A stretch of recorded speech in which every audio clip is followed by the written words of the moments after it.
Example 11 પાના number 125 આપેલા વ્યાખ્યાયિત વિધેયના સાતત્યની ચર્ચા કરો. સાતત્ય એટલે આપણે શીખી ગયા કે ડાબી બાજુનું લક્ષ, જમણી બાજુનું લક્ષ અને મૂલ્ય સરખા હોય તો વિધેય સતત છે એમ કહેવાય, નહીં તો તે વિધેય જે છે તે અસતત છે એવું કહી શકીએ છીએ. અને તમે એક વાત પણ જાણો છો જે મેં તમને કીધી હતી તે કે જ્યાં વિધેયનું સૂત્ર બદલાતું હોય તો કે x = 1 આગળ આનું સૂત્ર બદલાય છે તો તે મહદઅંશે તે જ બિંદુ આગળ અસતત હોય છે. જો તે બિંદુ આગળ જ્યાં સૂત્ર બદલાય ત્યાં જો એ સતત હોય તો એ બાકીના દરેક બિંદુ આગળ સતત છે એવું આપણે કહી શકીએ. બરાબર છે? તો આની આગળના વિડીયોમાં મેં તમને એ રીતે બધી જ રીતે દાખલાઓ કેવી રીતે કરી શકે તે બતાવ્યા હતા કે પહેલા આપણે કોઈક અંતરાલમાંથી c લઈ લેતા હતા તો c < 1 લીધા, c < 1 લીધા અને c = 1 એટલે કે જે આ x = 1 આગળ જ્યાં સૂત્ર બદલાય છે ત્યાં આપણે એનું સાતત્ય ચેક કર્યું. તો હવે પછીના દરેક એક્ઝામ્પલોમાં આપણે એ રીતે નહીં કરીશું. બરાબર છે? ફક્ત જ્યાં સૂત્ર બદલાય છે ત્યાં એનું સાતત્ય ચેક કરી લઈશું. જો ત્યાં એ સતત કે અસતત આવશે તો એ તે બિંદુ આગળ સતત કે અસતત છે, બાકીના દરેક બિંદુ આગળ એ સતત થાય જ. આપણે દરેક દાખલાઓમાં જોયું છે આગળના. એટલે હવે પછી આપણે જ્યાં સૂત્ર બદલાશે ત્યાં જ આપણે સાતત્યનું ચેક કરીશું. બરાબર છે? જો તમારે આગળના વિડીયો પ્રમાણે ગણવું હોય તો તમે તે રીતે ચેક કરી શકો છો. c લઈ લેવાનું તમારે અંતરાલમાં અને c < 1 c < 1 હોય ત્યારે f (c) = c + 2 f (c) = c - 2 લઈને તે બિંદુ આગળ લક્ષ શોધી કાઢો તો તમારી પાસે સતત આવવાનો છે કે આપણે એમાં કંઈ કરતા નથી. c લઈએ છે c + 2 લખીએ તે જ મૂલ્ય c + 2 થયું, સતત થઈ ગયું. c લઈ લઈએ છીએ તો c - 2 થાય ને મૂલ્ય પણ c - 2 થવાનું, લક્ષ પણ લેવાના c < 1 માટે. તો પછી આપણે એ બધું સાબિત નહીં કરીશું અને ડાયરેક્ટ જ્યાં બિંદુ આગળ સૂત્ર બદલાય છે તે બિંદુ આગળ આપણે ચેક કરીને કહી દઈશું કે સતત છે કે અસતત છે. બરાબર છે? ખ્યાલ આવી ગયો તમને? તો આપણી પાસે અહીંયા x = 1 માટે ચેક કરી લઈએ. બરાબર? તો પહેલા એનું મૂલ્ય શોધીએ. તો એનું મૂલ્ય જે છે તે f(1). બરાબર? તો f(1) જો શોધીશું તો મૂલ્ય x = 1 આગળ એનું મૂલ્ય શું છે? 0 છે. બરાબર? f = 1 આગળ શું છે? 0 છે. ઓકે, ચાલો હવે ડાબી બાજુનું લક્ષ શોધીએ તો કે લેફ્ટ હેન્ડ સાઈડ લિમિટ લખીએ છીએ આપણે. તો લેફ્ટ હેન્ડ સાઈડ લિમિટ શોધીએ તો શું થશે? તો કે લિમિટ x = 0 આગળ શોધવાના છે આપણે. તો કે x → 0 from left f (x) x = 1 આગળ છે ને આપણી પાસે 0 તો વેલ્યુ આવી. x = 1 આગળ સૂત્ર બદલાય છે. તો this is equal to limit x → 1 from left. Now fx કોણ છે? x → 1 from left. મેં તમને શીખવ્યું છે તેમ x → 1 from left. This implies x is < 1. Right? તો x < 1 હોય ત્યારે કોણ વ્યાખ્યાયિત છે? તો કે x + 2 વ્યાખ્યાયિત છે તમારી પાસે. તો x + 2 વ્યાખ્યાયિત છે. તો this is equal to શું થશે? હવે લિમિટ મૂકવાની છે તો x ની જગ્યાએ 1 મૂકીએ તો શું થશે? 1 + 2 થાય. બરાબર? અને 1 + 2 = 3 થાય. બરાબર? પરિણામ નંબર 1 હતું મૂલ્ય, આ પરિણામ નંબર 2 હતા. હવે તમને ખબર છે કે મૂલ્ય અને એક લિમિટ લેફ્ટ હેન્ડ સાઈડની એ પણ સરખી ન થઈ માટે વિધેય અસતત છે એમ કહી દઈએ તો મેં ડાયરેક્ટ તો પણ ચાલો 1 અને 2 પરથી આ બંને સરખા આવ્યા કે આપણી પાસે 3 અને 3 સરખા હોવા જોઈએ, છતાં આપણે રાઈટ હેન્ડ સાઈડની લિમિટ પણ શોધી કાઢીએ. તો રાઈટ હેન્ડ સાઈડ લિમિટ બરાબર છે. તો limit x → 1 from right f (x) is equal to limit x → 1 from right. So 1 from right, x → 1 from right. So this implies x is greater than 1 લેવાનું. આવી વાત મેં તમને શીખવી છે, આ યાદ રાખવાનું છે એટલે અત્યારે લખીએ છીએ આપણે. તો x → 1 from right એટલે x greater than 1. x greater than 1 હોય ત્યારે કોણ વ્યાખ્યાયિત છે? તો કે x - 2 વ્યાખ્યાયિત છે. તો વિધેય આવશે x - 2. લિમિટ એપ્લાય કરી દઈએ તો શું થશે તમારી પાસે? 1 - 2 = -1. તો નંબર 3. તો તમે જોઈ શકો છો મૂલ્ય ડાબી બાજુનું લક્ષ અને જમણી બાજુનું લક્ષ બધા જ અલગ અલગ આવે છે. માટે શું કહી શકાય? તો કે 1, 2 અને 3 પરથી f જે છે તે એ x = 1 આગળ સતત નથી અથવા તો અસતત છે. બરાબર? તો અસતત હોય તેવા બિંદુ કોણ થયું તમારી પાસે? એક જ બિંદુ મળ્યું. કોણ? તો તે x = 1. માટે 1, 2 અને 3 પરથી therefore 1, 2 અને 3 પરથી શું મળ્યું આપણને? તો કે f(1) is not equal to limit x tends to 1 from left f of x, અને તે પણ નથી equal to limit x tends to 1 from right f of x. માટે f A x is equal to 1 આગળ અસતત છે. x is equal to 1 આગળ અસતત છે. બરાબર છે? ઓકે, ચાલો ત્યાર પછી તમારી પાસે એના પછીનો એક્ઝામ્પલ નંબર 12, રાઈટ, પાનો નંબર 125 પર જે છે તે તમને આપેલું છે fx is equal to x plus 2. fx is equal to x plus 2, x less than 0, તો x plus 2 x less than 0 અને minus x plus 2 x greater than 0, minus x plus 2 x greater than 0. તો કઈ આના જેવો છે સાતત્યની ચર્ચા કરવાની છે આપણે. તો fx is equal to x plus 2y by x less than 0 હોય તો અને x greater than 0 હોય તો f જે છે તે x equal to 0 સિવાયની દરેક કિંમતો માટે વ્યાખ્યા છે કે x equal to 0 અહીંયા આપ્યો નથી. તો અહીંયા શું લખી શકાય? તો કે અહીં f A x is equal to 0 સિવાયની તમામ કિંમતો માટે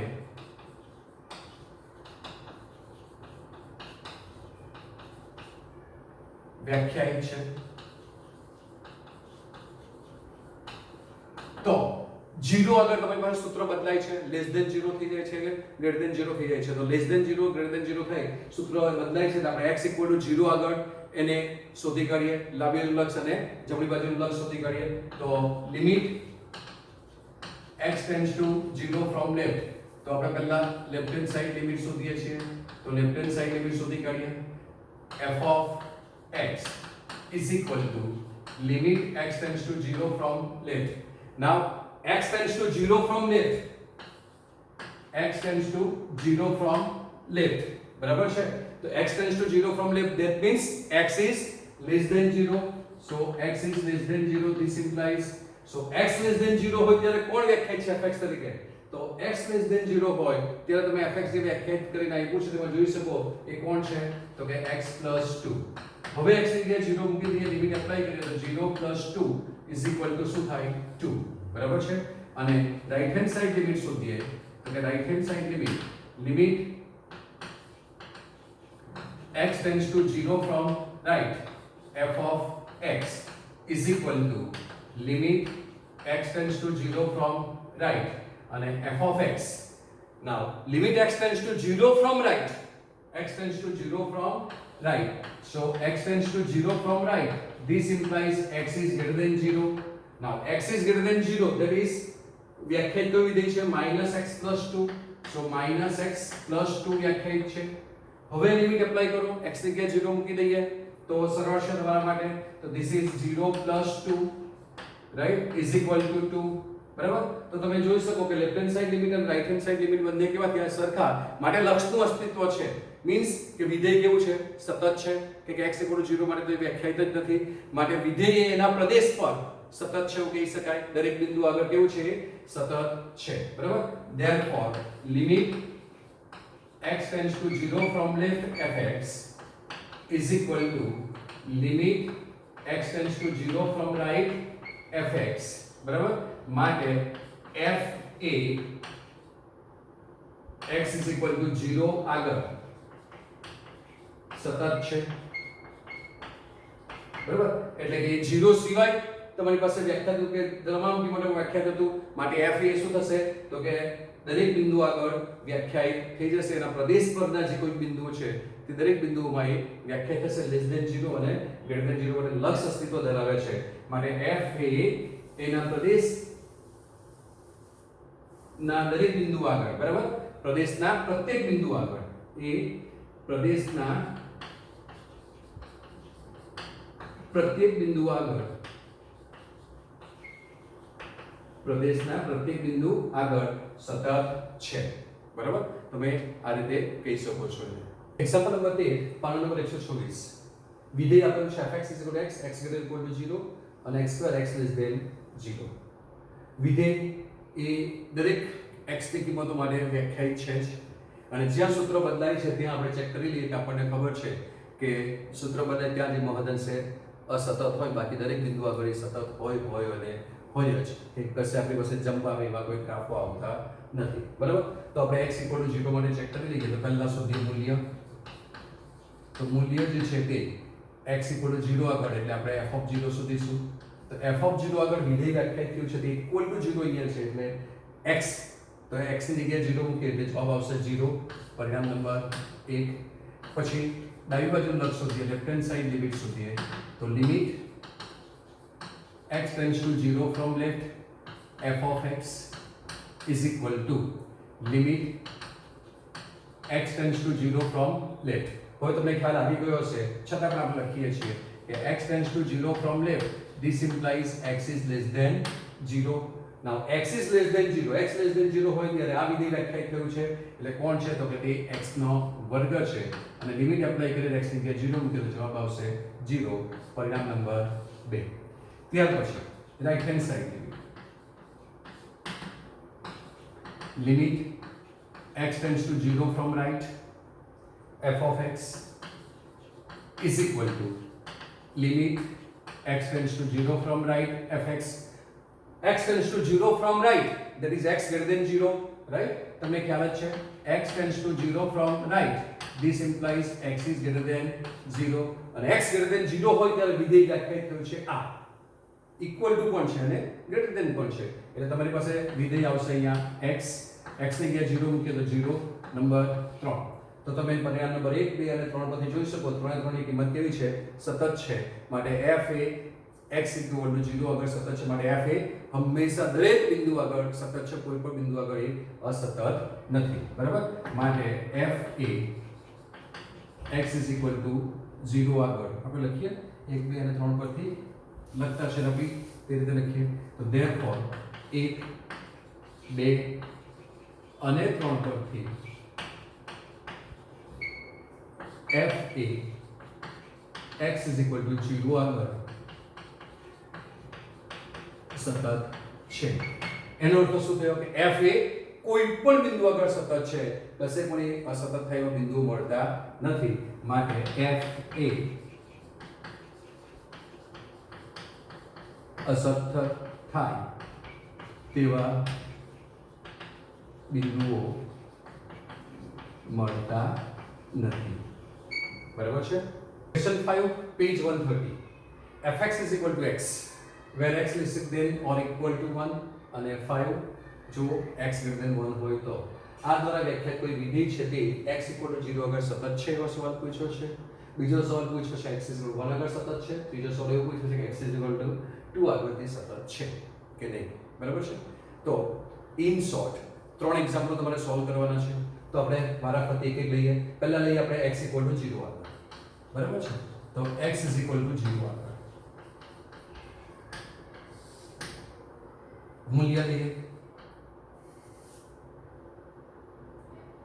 તો પહેલું મૂલ્ય શોધીએ. x = 0 આગળ એટલે f of 0 શોધવાનું છે આપણે. તો f of 0 શોધીએ. f0 0 આગળ તો તમારી પાસે x ની કિંમત 1 કે 1 કરતા નાની હોય એટલે તમારી પાસે જે સમજો તમે શું આપ્યું છે તમને કે તમને આ રીતે આપ્યું છે કે આ 1 લઈએ આપણે. બરાબર છે? આ x = 1. બરાબર છે? પછી આ લઈએ x = 2 અને અહીંયા લઈએ x = 0. બરાબર? આ રીતે સંખ્યા રેખા પર આપણે જરા વિચારી લઈએ. તો 1 કે 1 કરતા નાનું હોય એટલે કે અહીંયાથી તે આમ હોય. બરાબર? હવે આમાં 1 ને લેવાનો છે તો આપણે આ 1 ને લઈ લીધો. બરાબર? તો આના માટે તમારી પાસે જે વિધેય જે છે તે કયું વિધેય વ્યાખ્યાયિત છે? તો કે x વ્યાખ્યાયિત છે.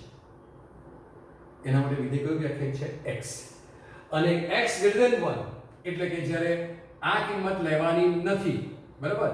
જ્યારે x લેવાનો નથી એટલે કે હું આ દોરું છું આ આમ હોય ત્યારે આ બાજુ માટે તમને જવાબ આપ્યો છે 5. જવાબ શું આપ્યો છે તમને? 5 આપ્યો છે. બરાબર છે? તો તમે આ રીતે ખબર પડે છે તમને. તો ત્યારે તમને વેલ્યુ 5 આપેલ છે એટલે કે x ની કિંમત એક કરતા જે કંઈ મોટી કિંમત હશે તેના માટે તમને જવાબ આપેલો છે 5. બરાબર? તો ત્યારે વિધેય તરીકે આપણે 5 લઈશું. 1 આગળ તમારી પાસે વ્યાખ્યાયિત છે જ. બરાબર, અને લેસ ધેન 1 આગળ x વિધેય આપેલું છે, ગ્રેટર ધેન 1 આગળ 5 1 2 3 4 ગમે તે કિંમત આપી છે ત્યાં વિધેય તરીકે આપણે 5 ને અચળ વિધેયને લઈ લઈશું. તો f0 માટે કયું વિધેય લખાય તો મારી પાસે x, તો હું x લઈ લઉં તો x ની જગ્યાએ 0 મૂકીએ તો જવાબ 0 આવે એટલે પરિણામ નંબર 1 0 થઈ ગયું મારી પાસે. બરાબર છે. ચાલો પછી આપણે ડાબી બાજુનું લક્ષ શોધીએ તો લેફ્ટ હેન્ડ સાઈડ લિમિટ એટલે limit x tends to 0 from left fx. So this is limit x tends to 0 from, right, આપણે 0 આગળ શોધીએ છીએ એટલે x tends to 0 from left. તો 0 from left માં પણ વિધેય કયું છે? x જ વ્યાખ્યાયિત છે. બરાબર, તો એ x જ વ્યાખ્યાયિત છે તો આપણી પાસે જવાબ શું આવશે? 0 એટલે પરિણામ નંબર 2. અને રાઈટ હેન્ડ સાઈડની લિમિટ શોધીએ આપણે, r એ છે. બરાબર, રાઈટ હેન્ડ સાઈડ લિમિટ. તો રાઈટ હેન્ડ સાઈડ લિમિટ શોધીએ તો તમને મળે limit x tends to 0 from right f of x is equal to limit x tends to 0 from right. now from right માં તમે 0 તો અહીંયા છે, from left માં પણ આ જ વિધેય છે, from right માં પણ આ જ વિધેય છે. આ from left from right આ એક જ વિધેય છે, તમારી પાસે વ્યાખ્યાયિત થયેલું, કોઈ ફરક પડતો નથી. એટલે પાછો પણ કોણ આવવાનો? વિધેય તો x જ આવશે. સમજાય છે ને? x tends to 0 from left તો પણ x જ છે, from right તો પણ x જ છે. બરાબર, એટલે જવાબ શું આવશે? 0 નંબર 3. તો 1 2 અને 3 પરથી વિધેય f જે છે તે x 0 આગળ કેવું થયું? કિંમત સરખી મળે એટલે સતત છે. બરાબર, માટે 1 2 અને 3 પરથી limit x tends to 0 from left fx is equal to limit x tends to 0 from right fx અને is equal to f of 0. માટે f A x equal to 0 આગળ સતત છે. માટે f A x is equal to 0 આગળ સતત છે. બરાબર, તો આ એક થઈ ગયું 0 આગળ. પછીનો કિસ્સો હતો x equal to 1 આગળ, તો આપણે x is equal to 1 લઈ લઈએ. તો બીજો જે પાર્ટ હતો તે x is equal to 1 આગળ. પહેલા મૂલ્ય શોધીએ આની જેમ જ. તો મૂલ્ય શોધીએ તો મૂલ્ય f of 1 x is equal to 1 આગળ કોણ વિધેય વ્યાખ્યાયિત છે? તો કે x જ વ્યાખ્યાયિત છે, તો એની જગ્યાએ 1 મૂકીએ એટલે જવાબ આવશે 1. એટલે પરિણામ નંબર આપણે 4 આપી દઈએ. બરાબર ને? અલગ અલગ નંબર આપીએ બધાને. ચાલો પછી ડાબી બાજુનો લક્ષ શોધીએ તો left hand side limit x tends to 1 from left, x tends to 1 from left. બરાબર, f of x is equal to limit x tends to 1 from left. 1 from left, that is x less than 1. એ તમને ખબર છે હવે કે x tends to 1 from left, this implies x is less than 1. અને x less than 1 હોય ત્યારે કોણ વ્યાખ્યાયિત છે તમારી પાસે? તો કે x જ છે. તો કે x અને x ની જગ્યાએ 1 મૂકીએ તો જવાબ આવ્યો 1. સમીકરણ નંબર 5. બરાબર, પછી રાઈટ હેન્ડ સાઈડ લિમિટ શોધીએ તો રાઈટ હેન્ડ સાઈડ લિમિટ. બરાબર, બધી જ લિમિટો શોધવાની આપણે. Left hand side right hand side સરખા એવા છે. સોરી, લેફ્ટ હેન્ડ સાઈડ મૂલ્ય સરખા અને રાઈટ હેન્ડ સાઈડ પર શોધી કરીએ તો limit x tends to 1 from right f of x is equal to limit x tends to 1 from right. Now x tends to 1 from right, x tends to 1 from right, this implies x is greater than 1. x is greater than 1 અને x is greater than 1 માટે કોણ વિધેય વ્યાખ્યાયિત છે? તો કે 5. તો this is equal to 5 લખીશું. x ની કે 5 સોરી 1 મૂકો તો 5 જ છે એટલે કોઈ આવે નહીં, એટલે જવાબ શું આવશે? 5 જ આવશે. એટલે કે સમીકરણ નંબર 6. તો તમારી પાસે ડાબી બાજુનું લક્ષ અને જમણી બાજુનું લક્ષ સરખા થતા નથી. જ્યારે મૂલ્ય અને ડાબી બાજુનું લક્ષ સરખા છે માટે વિધેય f એ x 1 આગળ સતત નથી. બરાબર, therefore 4 5 6 આવશે ને હવે તો 4 5 અને 6 પરથી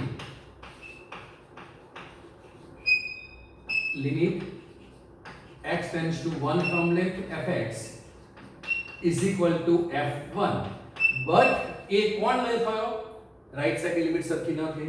બરાબર, તો limit x tends to 1 from right fx માટે f એ x = 1 આગળ સતત નથી. માટે f એ x = 1 આગળ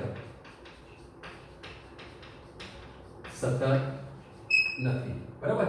અને ત્યાર પછી છેલ્લો આપણે કીધું હતું કોણ આગળ, તો કે x = 2 આગળ. તો છેલ્લું જે છે તે x = 2 આગળ. બરાબર છે? સમજ પડે છે ને? હા, પહેલા આપણે 0 શોધ્યું, 1 શોધ્યું, હવે x = 2 બિંદુ આગળ શોધીએ. તો પહેલા મૂલ્ય શોધીએ. તો મૂલ્ય જે છે તે x = 2 એટલે f(2) શોધવું પડશે આપણે. તો f(2) લઈ લઈએ. તો f(2) = 2. આપણે x > 1 કીધું છે. x > 1 કીધું એટલે 2 અહીંયા છે. તો 2 માટે પણ કયું વિધેય વ્યાખ્યાયિત થવાનું? 5 જ વ્યાખ્યાયિત થવાનું, કે અહીંથી બધી આગળની કિંમત માટે વિધેય તરીકે 5 વ્યાખ્યાયિત કરીને આપેલા છે તમને. એટલે કોણ મળશે? 5. તો f(2) = 5 મળે છે. ત્યાર પછી લેફ્ટ હેન્ડ સાઈડ લિમિટ. તો લેફ્ટ હેન્ડ સાઈડ લિમિટ જે છે તે તો કે limit x → 2 from left f of x = limit x → 2 from left. now 2 from left, આ 2 from left આમ આવે. એમાં કોણ વ્યાખ્યાયિત છે? તો કે 5 જ છે વ્યાખ્યાયિત, કે એ તો અહીંયાથી વ્યાખ્યાયિત થઈ ગયું છે 1 થી. એટલે વિધેય તરીકે વ્યાખ્યાયિત કોણ છે? 5. તો આન્સર શું આવશે? 5. અને x ની જગ્યાએ 2 મૂકો નથી તો એ 5 જ આવશે. તો આ 5 અને પરિણામ નંબર 7 થઈ જાય અને પરિણામ નંબર 8 થઈ જાય. અને રાઈટ હેન્ડ સાઈડ લિમિટ સુધી કાઢી હવે. બરાબર છે? તો રાઈટ હેન્ડ સાઈડ લિમિટ શોધીએ. તો RHL right hand side limit x → 2 from right f of x = limit x → 2 from right. now 2 from right, that is now from this. now again function defined is 5. 5 જ વિધેય વ્યાખ્યાયિત છે તમારી પાસે, તો પાછો પણ 5 જ આવશે. અને x ની જગ્યાએ 5 મૂકવાના છે, સોરી 2 મૂકવાના છે, પણ x છે જ નહીં એટલે 5 આવશે. તો પરિણામ નંબર 9. તો ત્રણે પરિણામો કેવા છે? 7 8 9 સરખા છે. માટે વિધેય એ x = 2 આગળ સતત છે. માટે પરિણામ નંબર 7 8 અને 9 પરથી શું થાય? તો કે મૂલ્ય લેફ્ટ હેન્ડ સાઈડ લિમિટ અને રાઈટ હેન્ડ સાઈડ લિમિટ સરખા થાય છે. તમારે આ રીતે ન લખવું હોય, બરાબર, તો તમે આમ પણ લખી શકો છો કે મૂલ્ય = left hand side limit = right hand side limit. બરાબર, આમ લખો તો પણ ચાલે. આ એ છે ને લેફ્ટ હેન્ડ સાઈડ લિમિટ, મૂલ્ય અને રાઈટ હેન્ડ સાઈડ લિમિટ. બરાબર, તો તમે જે રીતે લખો તે રીતે તમે એ ટાઇટલ પર નામ લખ્યા છે એટલે તમે આમ લખો તો પણ ચાલશે. બરાબર, માટે f એ x = 2 આગળ સતત છે. બરાબર, તો આપણે એક જ એક્ઝામ્પલમાં આ રીતે 3 એક્ઝામ્પલો સોલ્વ કર્યા. શું તમે ઓબ્ઝર્વ કર્યું? તમે જોઈ શકો કે આપણે જે કહીએ છીએ તે કે વિધેયનું જ્યાં મૂલ્ય બદલાતું હોય તે મૂલ્ય આગળ, જે બિંદુ આગળ મૂલ્ય બદલાતું હોય તે બિંદુ આગળ, બરાબર છે, વિધેય જે છે તે મહદઅંશે અસતત હોય છે. મૂલ્ય ક્યાં બદલાતું હતું? વિધેયનું સૂત્ર 1 આગળ. તો 1 આગળ તમે જોઈ લો તો એ કેવું આવ્યું? સતત નથી, એટલે કે અસતત છે. બાકીના દરેક બિંદુ આગળ એ હંમેશા સતત હોય છે અને હોય જ છે. એટલા માટે મેં તમને પેલી જે વાત કરી કે c આપણે જે આગળ એક એક્ઝામ્પલમાં ગણ્યો હતો આગળના વિડિયોમાં કે c <0 લીધો, c <0 લીધો અને પછી એ બધા દરેક બિંદુ આગળ આપણે લઈ લીધું અને પછી c = 0 આગળ એ સતત છે કે નથી તે ચેક કર્યું. તો પછી આપણે એ ચેક કરીએ ને, આપણને ખબર જ છે થિયોરેટિકલી પણ કે જ્યાં સૂત્ર બદલાય ત્યાં જે મહદઅંશે અસતત હોઈ શકે, બાકી દરેક બિંદુ આગળ વિધેય સતત હોય ને હોય. સૂત્ર બદલાવાની જરૂર કેમ પડી? તમારી પાસે વિધેયનો તમે ગ્રાફ ડ્રો કરતા હો, બરાબર, આપણે અહીંયા ડ્રો કરીએ, બરાબર, આ રીતે આમ જતા હોય વિધેય, કોઈ આમ જતું હોય આમ, બરાબર, અને પછી બદલાઈ ગયું તો એ બદલાઈ ગયું આમ થઈ ગયું. તો કેમ બદલાયું? તો કે વિધેય બદલાઈ ગયું એટલે, બરાબર, સૂત્ર બદલાઈ ગયું તો વિધેય બદલાઈ ગયું. તો વિધેય બદલાઈ ગયું તો તે બિંદુ આગળ જ્યાંથી બદલાઈ ગયું ત્યાં ચેક કરી લો ને સાતત્ય. બાકીના બિંદુ આગળ તો વિધેય સતત જ છે ગ્રાફ, બરાબર છે. એટલા માટે આપણે હવે જે મેં તમને બતાવ્યું તે રીતે કે આ રીતે જ્યાં બદલાતું હશે સૂત્ર ત્યાં આપણે ચેક કરીશું. બાકીના દરેક બિંદુ આગળ સતત છે અને છે તેની આ પ્રૂફ છે. 0 લીધો તો 0 અહીંયા હતો, આપણે તો 1 આગળ વ્યાખ્યાયિત હતું. 2 લીધા 2 અહીંયા હતા, તો દરેક બિંદુ આગળ સતત થાય જ છે. તો તમારે ત્યાં આ રીતે બતાવી લઈશે તો પણ ચાલશે.